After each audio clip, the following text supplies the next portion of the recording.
అనగనగా ఒక ఊరు ఉండేది. ఆ ఊరికి రాజు ధర్మ ప్రభువులు, కానీ వాళ్ళ బావమరిది చాలా దుర్మార్గుడు. ఒకరోజు బావమరిది అవ్వ ఇంటికి వచ్చి, ఏ ముస్లిం, పన్నులకు కట్టావు. అయ్యా, ఈ ఏడాది ఏమీ పంటలు పండలేదు, ఏమీ సొమ్ములు రాలేదు. పన్ను కట్టడానికి నా దగ్గర డబ్బులు లేవు. ఈసారి పంటలు అవునయ్యా, ఈసారి పంటలు పండక మా దగ్గర చెల్లి కవ్వ కూడా లేదు.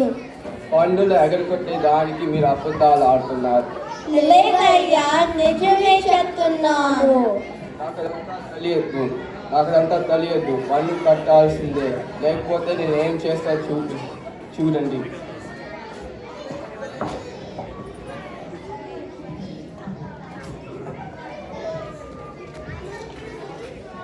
అదే ఊరిలో మర్యాద రామన్న అనే అతను ఉండేవాడు.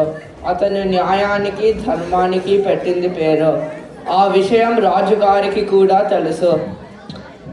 అవ్వ సంఘటన జరిగిన మరుసటి రోజు మర్యాద రామన్న మరియు ఇంకొన్ని ఊరి ప్రజలు రచ్చబండ మీద కూర్చొని ఇలా మాట్లాడుకుంటున్నారు. మర్యాద రామన్న, నువ్వు ఎంతో బాగా న్యాయం చెప్తావు. నీకు రాజస్థానంలో న్యాయపీఠం అలంకరించగల అర్హత ఉంది. నువ్వు ఒకసారి వెళ్ళి రాజుగారిని కలిస్తే బాగుంటుంది. మీరు అన్నట్టు నాకు అర్హత ఉంటే సమయం వచ్చినప్పుడు అలానే జరుగుతుంది.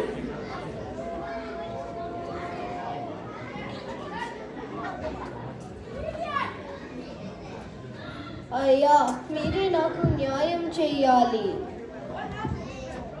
నీకు ఏమి అన్యాయం జరిగిందో చెప్పమ్మా. మర్యాద రామన్న గారు నీకు న్యాయం జరిగేలా చూస్తారు. ఏమీ భయపడనవసరం లేదు. ధైర్యంగా ఏమి జరిగిందో చెప్పు. ఏం చెప్పమంటారయ్యా? మన రాజు ధర్మ ప్రభువులు, ఆయన బావమరిది మాత్రం చాలా దుర్మార్గుడు. నిన్న మా ఇంటికి వచ్చి అంత చిందర వందర చేసి వంశపారంపర్యంగా వస్తున్న విగ్రహాలను తీసుకుని వెళ్ళిపోయాడు. ప్రజలు పలు విధాలుగా వేధించుకు తింటున్నాడు. ఈ విషయం రాజుగారికి చెప్పగల సామర్థ్యుడి నువ్వు మీ దగ్గరికి వచ్చాను. అమ్మా, మీకు నా మీద ఉన్న నమ్మకానికి నేను ధన్యుడిని. కానీ రాజుగారి బావమరిది మీద ఎవ్వరూ ఫిర్యాదు చేయలేదు. మరి మర్యాద రామన్న వెళ్ళి ఏమి చెప్పగలరు? నీకు ఎలా న్యాయం చేయగలరు? మీరు చెప్పింది సబబే. కాటికి కాళ్ళు చాచుకున్న దాన్ని నేను ఎవరికి భయపడను. నేను వచ్చి సాక్ష్యం చెబుతాను. ఫిర్యాదు చేయాలి అనే తెగింపు వలన ఆ దుర్మార్గుడికి పడితే ప్రజలు సుఖంతో బ్రతుకుతారు. ఇదంతా విన్న మర్యాద రామన్న అవ్వకు సరైన తీర్పు ఇస్తాడని ధైర్యం చెప్పి అవ్వని రాజు కొలువుకు తీసుకువెళ్ళాడు.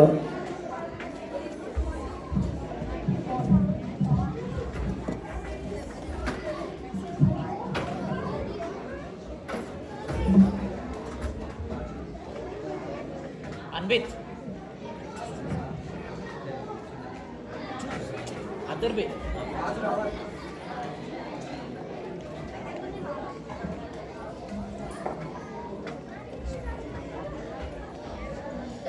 మర్యాద రామన్న, మీరు ఏ కారణంగా ఇక్కడికి వచ్చేశారు? రాజుగారికి ఏమి చెప్పమంటారు? ఈ అవ్వదచ్చిన ఫిర్యాదుని రాజుగారి ముందట పెట్టడానికి వచ్చాను. రాజాడి రాజా, రాజా మార్తాండ, విక్రమదేవుల వారు విచ్చేస్తున్నారహో. రాజా, మర్యాద రామన్న ఒక ముసలామిని తీసుకోవచ్చి రాజసభకి విచ్చేశారు. ప్రవేశపెట్టారా? ప్రవేశపెట్టు. మర్యాద రామన్న, మీరు తెచ్చిన ఫిర్యాదు ప్రభుల ముందు ఉంచండి. ప్రభు, మీ బావమరిది గారు ఈ వృద్ధురాలి నుండి విగ్రహాలు తీసుకొచ్చారు. అతను చెప్పింది నిజమేనా? ప్రభు, అతను చెప్పేది అబద్ధం.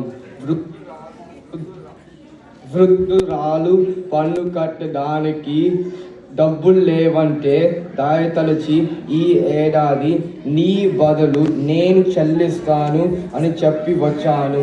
ఇతను దుర్బుద్ధితో నా మీద వేస్తున్నాడు.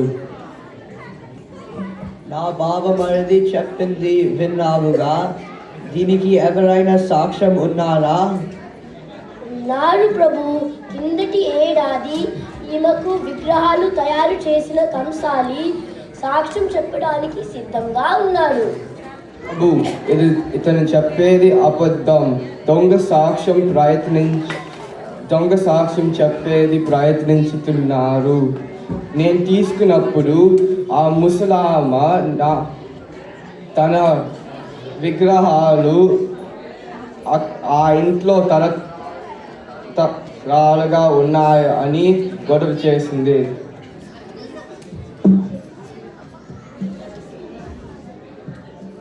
నన్ను క్షమించండి ప్రభు, తమ ముందు నేను అబద్ధమాడాను. ఆ విగ్రహాలు ఈ వృద్ధురాలికి 15 తరాలుగా వంశపారంపర్యంగా వస్తున్న మాట నిజమే. కానీ మీ బావమరిది గారి చేత నిజం చెప్పించటానికి అలా అన్నాను. శబాష్, నీలాగా ధర్మం లౌక్యం కలిగిన యువకుడు గ్రామానికి ఒక్కడున్నా చాలు. రాజ్యంలో ధర్మదేవత 4 పాదాల మీద నడుస్తుంది. ఇంతకీ నీవెవరు? నా పేరు రామన్న. అప్పుడు మర్యాద రామన్న తన ఊరి పేరు చెప్పాడు. మర్యాద రామన్న గురించి ముందే విన్న రాజుగారు సింహాసనం దిగి వచ్చి మర్యాద రామన్నను కౌగిలించుకొని సముచిత రీతిలో సత్కరించాడు.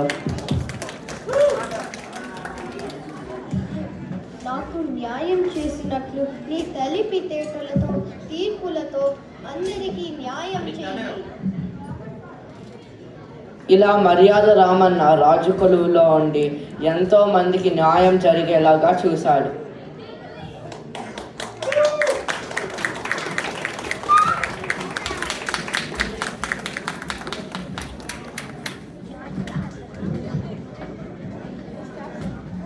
చప్పట్లు కొట్టాలి అందరూ.